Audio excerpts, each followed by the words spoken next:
Hello, greetings to you from the 77th World Health Assembly here in Geneva. Here we have thousands of delegates from around the world, from 194 member states of the WHO. You may hear a little bit of a background noise, we apologize for that. And thank you for joining us today in this social life conversation from the WHO. My name is Tunga Namjasuran, and today we are going to discuss one of the hot topics of the global health, that is antimicrobial resistance, or AMR. This is about the issue that there are millions of infections and deaths are being caused when the antibiotic treatments we take stop working and being effective anymore. Here in the Assembly, just yesterday, global health ministers agreed on a brand new resolution to take actions in countries. And also this year in September, heads of states will be convening in New York in the UN General Assembly on antimicrobial resistance. And with this background, let's talk about what AMR is and what is being done to respond to this. During the conversation, please let us know about questions that you would like to ask from our panel, and I'd like to introduce my panel. Vanessa Carter from South Africa. She's one of the lead advocates representing people with lived experience. She is the chair of the WHO task force of AMR survivors. And Dr. Sujit Chandi, Executive Director of International Center for AMR Solutions, global organization headquartered in Denmark. And we have Dr. Silvia Bertagnollo, who is the head of surveillance, evidence, and laboratory strengthening with the AMR division of the WHO. Welcome to the show. So I'd like to start the conversation by asking a question from you, Vanessa. You're one of the millions of survivors of people living with AMR, and perhaps you can share your story with us. How did it start with you, how it was like, and what kind of support and you received from your community, from your health workers? Thank you so much for having me. So in 2004, when I was 25 years old, I had a car accident in Johannesburg, South Africa. And I was left with many, many injuries to my abdomen, to my neck, my back, and to my face. I was also left partially blind, so you'll see I have an artificial eye.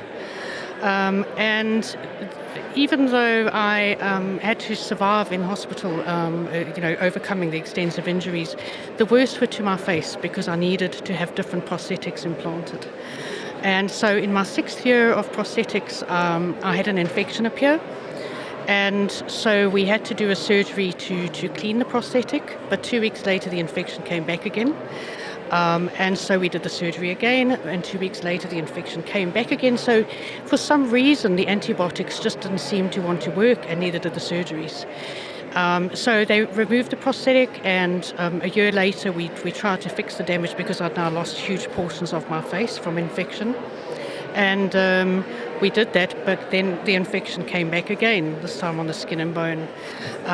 We then took end-of-the-line antibiotics, so sort of last resort antibiotics for about 4 months, and finally the infection cleared. So it was a very long time. It was 3 years of fighting recurring infections, and for me it was just a case of thinking, you think antibiotics would work, but in my case it didn't. And you are now leading up the WHO task force of AMR survivors. And recently you launched a very powerful campaign that is about AMR is invisible, but I am not. Could you tell us why did you decide to join the campaign? It's extremely important that, because I think, the people behind AMR, AMR is we don't see AMR around us, but there are so many millions of people that are impacted by it. And I think that's why the slogan, AMR is invisible, I am not, is so powerful.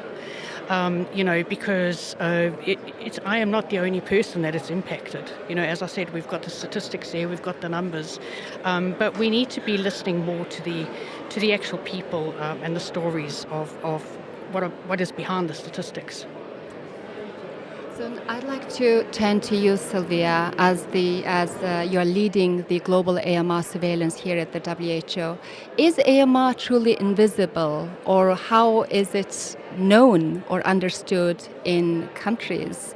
Do we have the right data? Thank you. I think it's important for us to do a step back and discuss what is AMR really. Because AMR sometimes is an acronym that we understand among us, but maybe for the general public, AMR is not so straightforward as a term. So antimicrobial resistance that we call AMR is really a phenomenon that is characterized by the fact that bugs, viruses, bacteria, parasites, fungi escape the effect of medicine used to treat them. And so when they become resistant to medicine, it means that medicine don't work anymore, cannot treat the infection for which they are given. And so this is problematic because it's associated with an increased morbidity, it's increased mortality, it's increased health cost, and is a problem that each of us experience. Is experienced by in low middle income settings, experienced in high income countries, is experienced by younger population, elderly. So it's a global problem, and we need to really act together to address it. So we do see mortality. 1.3%, 1.3 million people die every year of infections that are resistant, bacterial infections that are resistant to antibiotics. And this is a big number, and this number is expected to increase over the next years. We have seen that there are projections that suggest that resistance is likely to double between 2005 and 2035. Particularly to the antibiotics that are used to treat very resistant infections, what we call reserve antibiotics. So yes, it is a global problem, it is a global threat that requires our collective action. I'd like to turn to Dr. Sujit, to you. This is a global threat, and you are a doctor, researcher, and your organization is working in so many different countries and communities. And you've been involved in this work for many, many years, raising the alarm from the early days. But as a doctor yourself working with patients, how did you see AMR, and how was it like in the early days? I must confess that actually, after my MBBS was over at Christian Medical College, Vellore, which is in southern India, the first patient I was allotted as a fresh intern was a lady, and I still remember that room. As soon as I entered the room, the smell was awful, and I was wondering why there's such a smell in this room. And then I realized this lady who was pregnant and expecting a delivery had an infection. And that infection was really causing so much of sickness in her. And that infection was causing the smell. And then for 10 days, I took care of her. But then I realized that the world is not as ideal as one sees when you learn medicine. And the antibiotics were just not working to treat that infection. And finally, we lost 2 lives after 12 days. The 2 lives, one, the lady, and the unborn child. And that struck my heart that, yes, antibiotics are a miracle in one sense when it was discovered. But now we're reaching a stage where the antibiotics are just not working, and therefore it becomes a real person's crisis.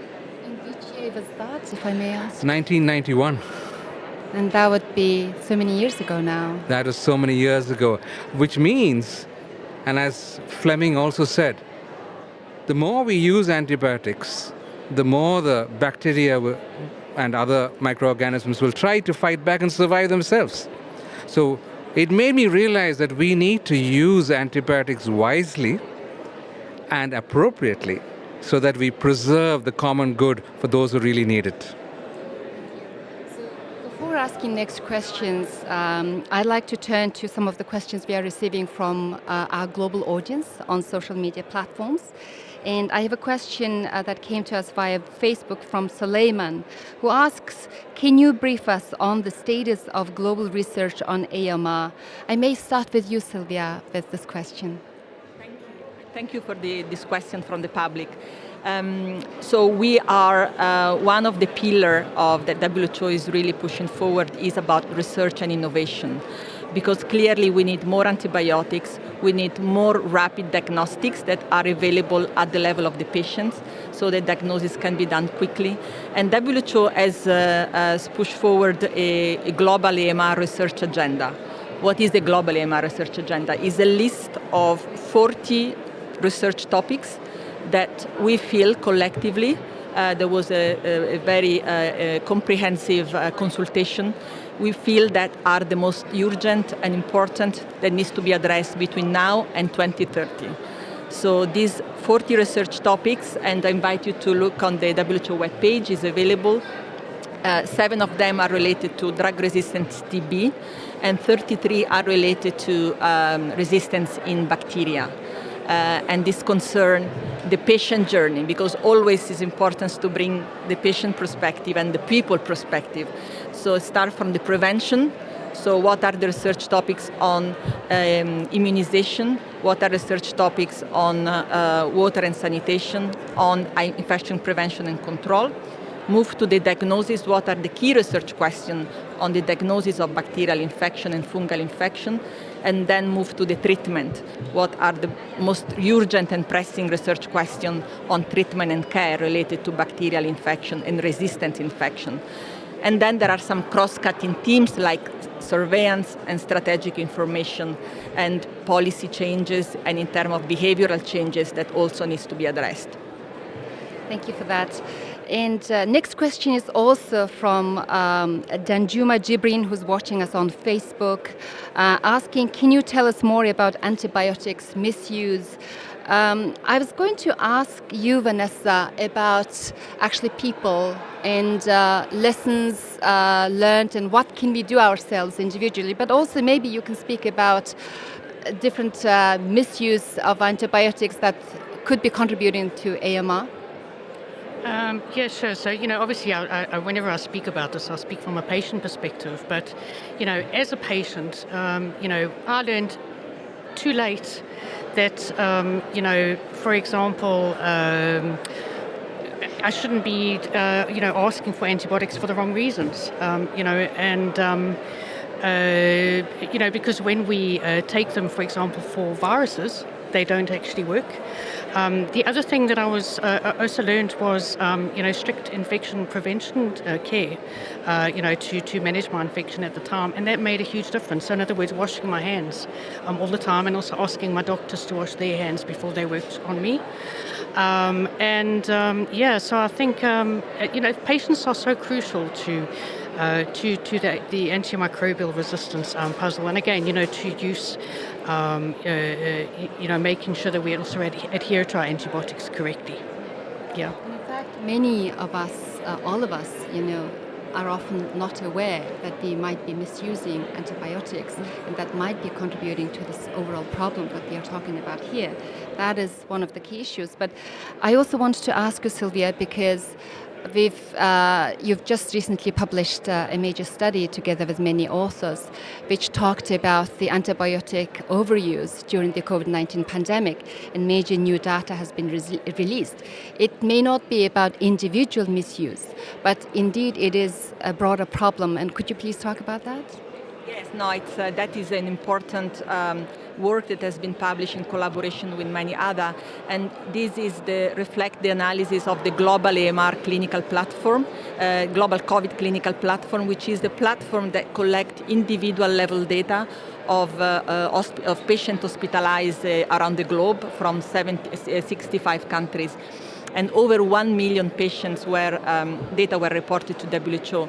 What we observed is that 3 patients with COVID out of 4 receive antibiotics. Now, we know that COVID-19 is a disease caused by SARS-CoV-2. SARS-CoV-2 is a virus. And we know that infections caused by viruses do not benefit from the use of antibiotics. And yet, 75% of patients hospitalized with COVID receive antibiotics, which are not working for viral diseases, viral infections. And so this is alarming because highlights that antibiotics are utilized, that there is an overuse of antibiotics in patients that don't need them. And when a patient does not need antibiotic, the risk outweighs the benefit. And there are some risks associated with antibiotics as any other medicine in general. Risk for the patient associated with side effects, allergies, gastrointestinal side effect, as well as resistance, both at the patient level and at the population level. Thank you for that. We have another question from Satish George, who asked, how do vaccines play a role in preventing AMR? I wonder if Dr. Sujit, you could share your thoughts on this. I think we need to realize that preventive strategies are very, very important. We know that AMR is an issue of sustainable access to effective antibiotics, but we also know that our health infrastructure, our societal infrastructure all play a part, because it is no longer just a microbiological issue. It is truly a socioeconomic, a behavioral, even an economic issue. And therefore, prevention becomes extremely important. And vaccines is one of the really good ways, besides hygiene and washing hands, those kind of things. So vaccines become very important, especially in today's world where we realize that some areas just don't have water resources, don't have many things where in the global north, for example, we take for granted in terms of hygiene and structural issues. So therefore vaccines become crucial, especially in the vulnerable age groups, children, elderly, or those with other diseases like diabetes, where your chance and risk of infections become huge. And therefore, much more research and development needs to be done on vaccines. We've done a lot, but we definitely need to do much more. Thank you for that. We have another question from Rohit Pandit, who's asking, do we have any guidelines on antibiotic use? To respond to that, because yes, we do have a guidance which we call Aware Book. Aware Book is a very important book that WHO has produced and really support member state and providers, healthcare providers, on the utilization, rational utilization of antibiotics for infection syndromes. So it provides guidance on what antibiotic needs to be accessible and needs to be watched with carefully and then reserved for infections that are caused by resistance pathogens and needs to be then kept more carefully and used only when necessary. So this guidance, which is called Aware, is Aware Book. And again, I invite everybody to have a look, is really important because provide that rational information on how to utilize effectively antibiotics. Particularly for patients, it would be very important, wouldn't it, to really discuss with their doctors about the rational and proper use of antibiotics and following the regimen so that it's not misused or overused.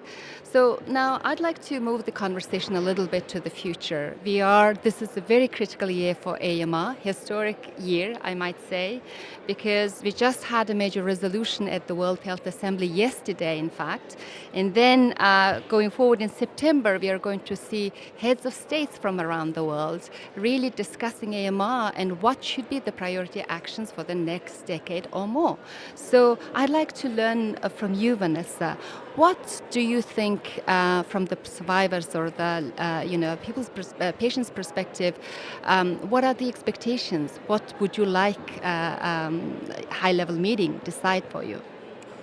I think very, very important is that we have participatory, inclusive approaches to everything. I mean, the WHO Task Force of AMR Survivors have just completed a strategic guidance document on meaningful patient engagement, and that would go across the board, not just in the actual implementation of the NAPs, but also in awareness raising, because by including patient stories, you break down the science of AMR. So it's so crucial that we do that.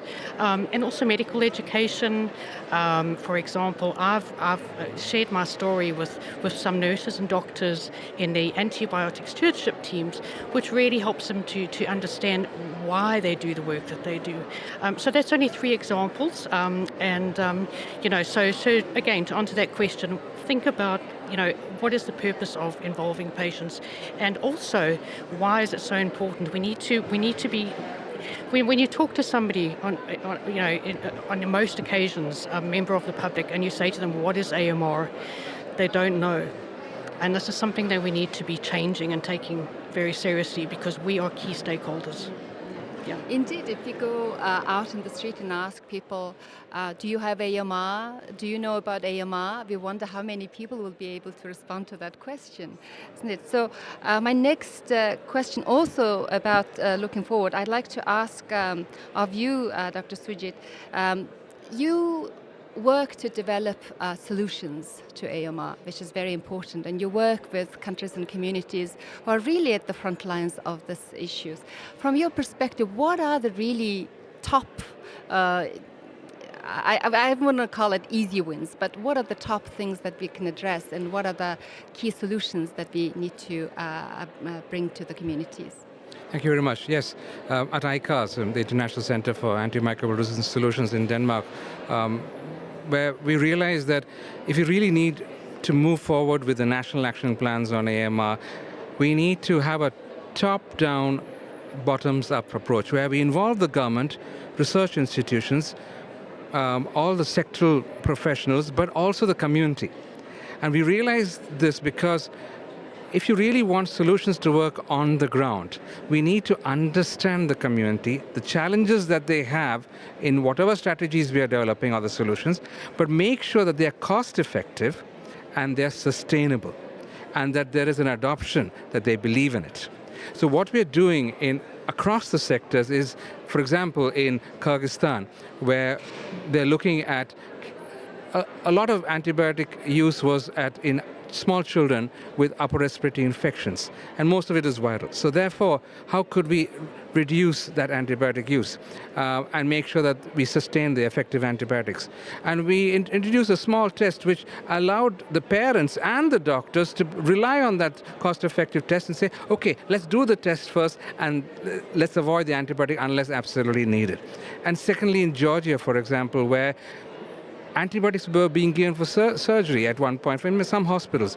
But then we introduced a kind of a policy which got adopted now in the National Action Plan. So trying to get these cost-effective solutions is what we're trying to do across the sectors. And we're seeing that it is working now, where again governments and the community and the professionals start believing in it. Thank you for that. But in fact, one of the members of the audience is thinking exactly like you and asking a question, and you may elaborate on it. She's a nurse, her name is Difon. She's asking, what are in terms of, access of the public to the antibiotics, are there any strategies to reduce public access to antibiotic use in developing countries? What are the regulations that need to be in place? I think this is a very important question, because we need to realize that the world is different. Regions, settings are different. Primary care versus tertiary care, rural versus urban, government versus private, all have different challenges. We also need to understand that 95% of the bacteria or more are good bacteria, which actually help us in our body. But each time we take an antibiotic, we're actually probably destroying some of those good bacteria and leaving back some of those bad bacteria which multiply. The second aspect is therefore, many of the time when we actually need, to have a good, effective antibiotic, most of the time there's no antibiotic available in a pharmacy shop or at the hospital in many of these poorer settings, resource constraints. So access versus excess is a big issue. If we totally regulate antibiotic use, and then there's a huge access issue, and people may actually die because there's no antibiotic. So that balance is critical whenever we're making regulations and policies. And that will help make sure that those who need the antibiotic get the antibiotic, but those who are overusing or misusing the antibiotic need to be made aware through good stewardship and other practices in farms that let's not use that antibiotic. Thank you very much for that. So, as we look forward to September, UN high-level meeting on AMR, we really believe that this will generate a new new phase of action globally and really help to reduce the threat of AMR globally and make health for the people a little bit safer and protect us against AMR. I'd like to seek your opinion, Sylvia. What are the main issues that are addressed in the draft resolution? I know countries have been negotiating about the resolution already. What are the key things that we should expect in this next political declaration that we would see? Thank you. And I think today we are very happy because the resolution has been adopted by member states. Is an important resolution for antimicrobial resistance because is the first step, is not the first step, but is one important step towards the UNGA, UN General Assembly in New York in September, when the political declaration will be discussed and hopefully will include important information that will help us to move forward, including targets so that improve accountability of member states in doing action, concrete action towards something that is a number and can be achievable. And we have examples from many other disease areas where targets help very much in moving a government to make concrete steps and financing action and activity in order to limit and mitigate antimicrobial resistance. So in this resolution that was approved today, there are important components. First of all, it is expected that now countries and government are fully engaged in the preparation of the high-level meeting in New York that is happening in September, when the political declaration will be established. So the political commitment is key. The second important component is related to prioritization. AMR is a very complex phenomenon that have multiple activity and is intersected sectors that play an important role in mitigating AMR. So having clear action points that member states can implement is important. WHO has put forward 4 strategic priorities. One is related to prevention of antimicrobial resistance through the implementation of water and sanitation measure intervention, through the implementation of infection prevention and control intervention, through the increased implementation of vaccination. The second strategic priority is about increasing access. As Sujit was saying before, we have a problem with access to antibiotics, access to diagnostics, access to vaccine. For example, access to diagnostic is a problem. In African settings, for example, there was a recent study that was published. Only 1.3% of clinical laboratories have capacity to do to diagnose bacterial infection. This is not acceptable, and this is clearly result in the utilization of antibiotic without having test result in hand and susceptibility testing in hand. The third strategic objective is related to the strategic information, in strengthen surveillance, strengthen data that can inform policy. Policy at the national level to inform treatment guidelines, rational treatment guidelines that are evidence-based, as well as the local level. Surveillance is critical to inform IPC intervention, understanding whether there is an outbreak at the hospital level, understanding whether patients are carrying bacteria, resistance bacteria, and therefore necessitate to be isolated so that there is not a further spread of resistance within the hospital setting. And then surveillance is critical also for informing stewardship intervention, informing the rational utilization of antibiotics, the exact antibiotic to the right patient with the right duration and the right dose at the right time. So this is all based on informed by surveillance data. And then Research and innovation is part of the third strategic objective. We need to have better antibiotics, new antibiotics. We need to move ahead with the research on vaccine and having diagnostic that are rapid diagnostic, close to the patient, easy to understand. And lastly is about effective governance and financing. We need national action plans that are financed, that are sustainable, and then can be implemented with the budget that is available at the country level. And we need a country coordinating mechanism by which the multiple sectors that are involved in resistance meet and discuss priority action and move jointly. Thank you very much, Sylvia. So we got a bit of a sneak peek of the political resolution. There's so much to be done, that is to say, and all of this needs to be done in every country, and there's all of us need to engage. And I have one last question to all of you, but before that I want to also acknowledge thousands of people who are interested in this topic and tuning to our conversation, and I'd like to mention that they are from countries like Germany, India, Bangladesh, Nepal, Sri Lanka, USA, the Philippines, Canada, Indonesia, Thailand, Switzerland, Pakistan, Spain, Nigeria, Ghana, and many, many more. Thank you so much for joining. But one last question to all of you. All of this will require funding. There will be the political commitment, but also lots of funding. What's your view in that? Will we be able to mobilize that funding to accomplish all of the actions that Sylvia's just outlined? Let me start with you, Vanessa. Yeah, I think, coming again from my perspective, I mean, I think that community actors, patient advocates, charities, they are very, very important to contributing towards the action that we take on the political declaration and national action plans.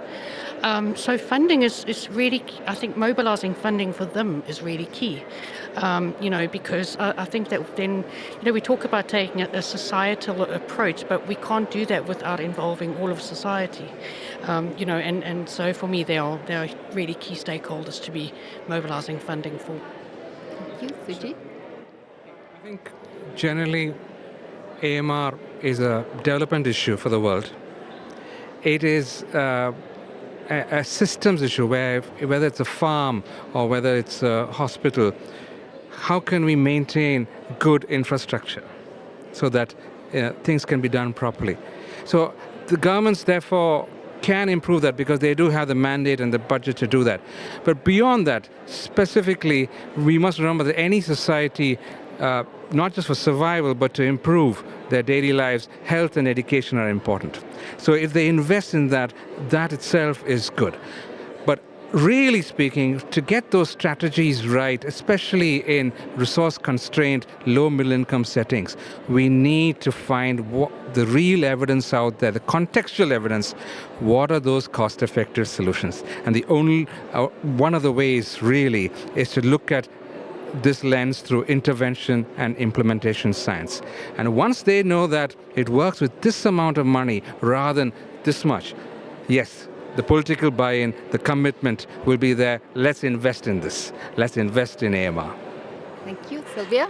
No, I would agree with my colleagues. We need political commitment, and political commitment means also, creating a budget that can support and finance the priority activities that the government has put forward. So clearly, government needs to stand up and finance AMR, finance the fight against antimicrobial resistance, and as well, of course, we need to have better access to available funding sources that maybe are not fully visible to countries, are not maybe clearly visible, such as, for example, the pandemic fund, such as, for example, the global fund that support antimicrobial resistance for the three disease areas, HIV, malaria, and tuberculosis, but as well support health system strengthening, which include also strengthening laboratories, strengthening surveillance systems, and AMR can benefit from that component. So I think both components making streamline of international health more visible, and so that country can apply and use those for the resources, as well as increase internal financing, national financings for AMR. Thank you very much. Discussing this really timely global health topic that is AMR, antimicrobial resistance today. Thank you, Vanessa Carter. Thank you, Sujit Chandy, and thank you, Sylvain Bertanoglio, who joined us today. And thank you to all of you. We will see you again at our next Social Life conversation.